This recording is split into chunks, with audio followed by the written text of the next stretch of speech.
Sangretera killed it! Newest action queen na nga ang turing ng Encantadix kay Bianca Umali dahil sa galing niya sa mga action scenes sa Encantadia Chronicles Sangre. At siya pa nga mismo ang gumagawa ng stunts. Makichika kay Aubrey Carampel.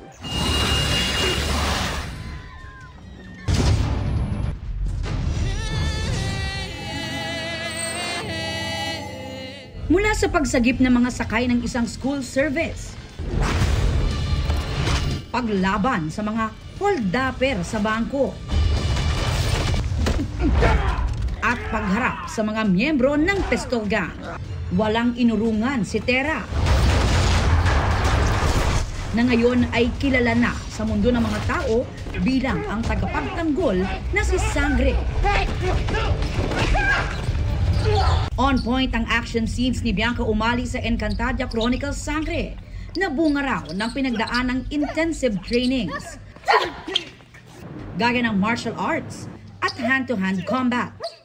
Dahil sa intense scenes ni Bianca, na hanggat maaari siya raw mismo ang gumagawa ng stunts, tinagurian siya ng Encantadix bilang bagong action queen.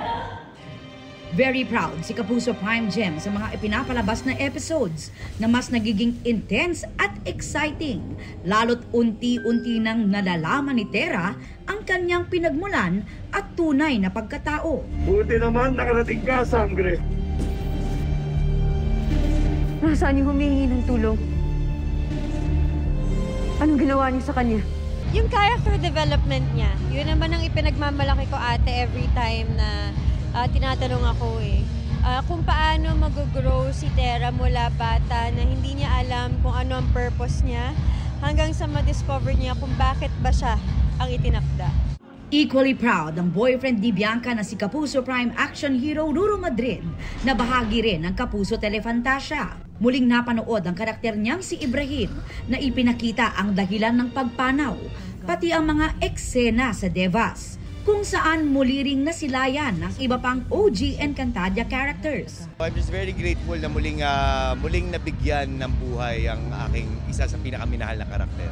Mas marami pang fight scenes ang dapat abangan, pati ang napipintong pagkikita ni Tera at ng kanyang Ashti Perena, at kung kailan na nga kaya siya makakarating sa Encantadia. We are very grateful at sana po ay hanggang sa dulo ay mahalin ninyo ang kwento namin. Aubrey Carampel, updated sa Showbiz Happenings.